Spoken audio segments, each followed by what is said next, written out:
Oh my God, guys, welcome to my YouTube channel. If it's your first time here, anyway, I do this a lot. And so if you are watching this video, congratulations, you're gonna get a little bit of help. If you need help factoring, you're also gonna get a hint on the homework. I'm gonna do the first problem of the homework for you. Okay. And also obviously feel free to scrub this video if you're not sure like how to do the harder ones and you just want to skip forward. I have to start by doing some multiplication because multiplication is the inverse of factoring. I am going to choose to use the box method just because ChatGPT uses the other method, which is factoring by grouping, and they don't show you this. So I'm going to show you, I think, the best way to do this. So x and 3 and x and -4, this is called an area model. And so first I put the x and the 3 here and here. The 3 is positive, so I don't need to write a plus sign. And then I write the x and the -4 down here. And then just like a Punnett square, I'm gonna multiply the row and the column to figure out what goes in here. So for this one, I have x and x multiplies to x squared. 3 times x is 3x. -4 times x is -4x. And then in this box, I have -12. These terms are your answer. So if you're used to foiling, you're used to writing these 4 terms out separately, I'm actually just gonna combine like terms already and finish with x squared minus 1x minus 12. That's my final answer. The more you do of this, the better. So I'm gonna actually do a harder example. Let's see. 4x minus 2 times x plus, this one should be bigger, whatever, 3. So if I were to multiply this into this box, I'm gonna take these first 2 terms, 4x and -2, and then x and +3 and separate them, and then multiply. 4x times x is 4x squared. Then my -2 is just -2x, but my 4x and 3 is now 12x, 3 and -2 is 6. And then I'm gonna do the same thing where I just combine like terms and I get 4x squared plus 10x minus 6, and that's my final answer. So I'm showing you this to show you the structure of this box. Every single time I have my x's here to make my x squared in the top left, and every single time I have my regular numbers, my constants, to make my just regular number, my c value at the end. So here is an example of factoring. If I just give you x squared minus 3x minus 10 and ask you to factor it, a lot of your classmates, and maybe you too, are used to putting it into a diamond. Now, if there's no a value, you don't necessarily need the diamond, because what I always do is I just take all of this as my answer and I stick it inside the box, as if that's what my final answer would have been. I'm gonna get x squared, and I know I'm gonna get -10. The -3 is somehow combined between these two. So I'm gonna stop there and say, well, if that's x squared, I know that this is x and this is x.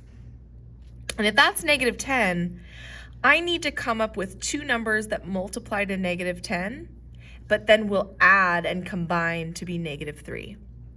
If you don't feel comfortable doing that now, it's the exact same thing you do over here. You're coming up with 2 numbers that multiply to -10 and add to -3. And I get 5 times 2 is 10, and if 5 is negative, I get -3. Or sorry, yeah. Those are the 2 numbers that you're gonna multiply. Those are the 2 numbers you're gonna split. The -5x and the 2x, those 2 things go here and here, so that when you do your puzzle, you just say, well, x times what is -5x? It's -5. And x times what is 2? Well, that should have been a 2. And that means 2 times -5 is -10, and the puzzle shows that these are the numbers we would have started with to get that as our answer. So our final answer is x minus 5, x plus 2, and if I wanted to solve this, I could now use the zero product property to get 5 and negative 2. Yee! And that's how I would do it.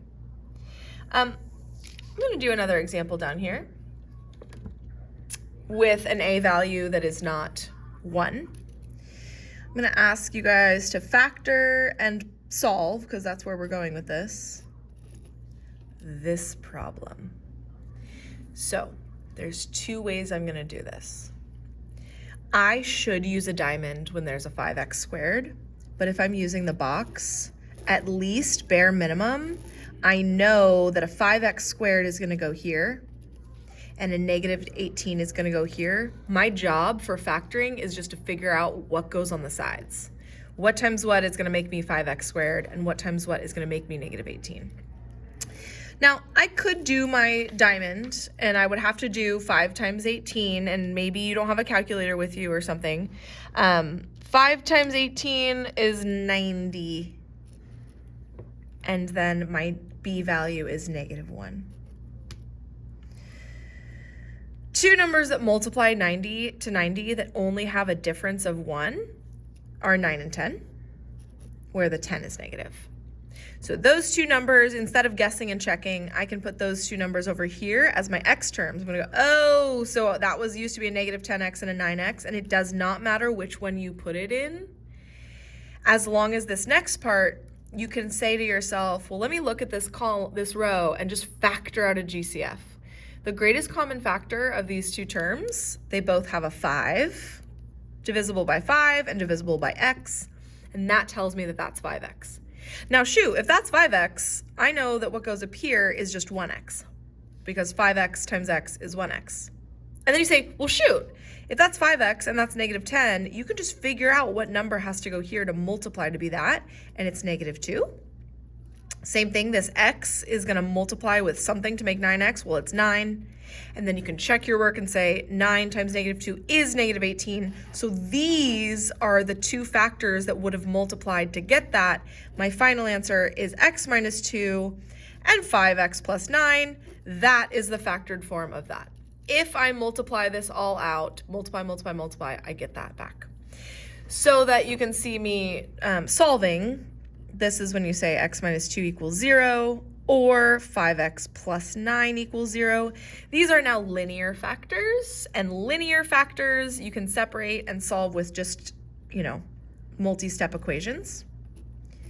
I get 2. This one is 2-step equation. 5x equals negative 9, and divide by 5, and I get negative 9/5. These are my 2 answers. If I graph a parabola, I'm going to get an x-intercept, a solution of 2, or an x-intercept over here at negative 9/5. And that is factoring. Congratulations for making it to the end of the video. As your little treat and reward, I am going to do the first problem from your homework this weekend.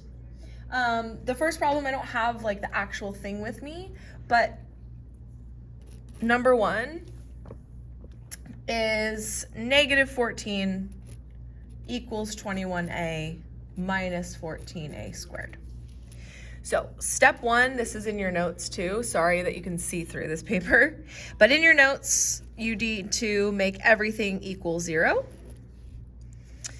I'm noticing that my terms are all separate. I have my a squared over here and it's negative. I'm gonna add that to the other side so that I make it positive. So I'm gonna add that 14a squared, move it over here, 14a squared, and then I'm going to subtract 21 from both sides, move that over, and then I have negative 14 equals 0. I'll just show you that I did that too, but I just subtracted 21 from both sides, moved it over, and they changed signs. Okay, now that I have this, the next step you always need to remember is to factor out a GCF. Hey, 14, 21, 14 absolutely have a GCF. I don't want these numbers to be so big. That's an awful a times c. I'm instead going to factor out 7, and I get 2a squared minus 3a minus 2 equals 0. I now don't need to solve with this 7. I can just factor this. The 7 is still there, so it's still important that it has that factor of 7, but I'm just going to factor this. And I'm going to do a diamond and a box. I'm going to start with a times c on the top. It's -4. -3 goes on the bottom. And your job is to come up with two numbers that multiply to -4 and add to -3. And those factors are 4 times 1, where the 4 is negative. So I'm going to go to my box. And I know no matter what, I'm going to have 2a squared is going to be in the top left. And my -2, my plain old -2, is going to be down here. And I need to fill out the sides. To make it easier on myself, these two numbers on the side are these two terms if they are combined. So I'm going to just put my -4a and my 1a. And then I'm going to factor out that GCF.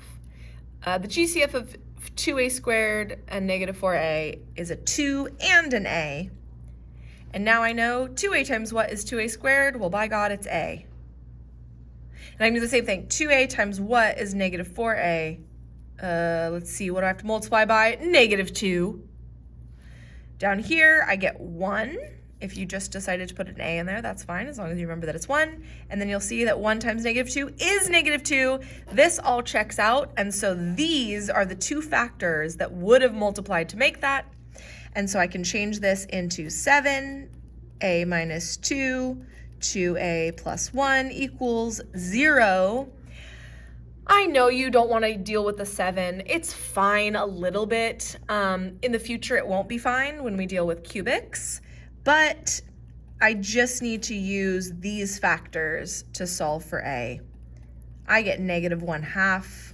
Please feel free to do the math over here. These are your two solutions. Congratulations. 1 of 6 problems has now been done for you.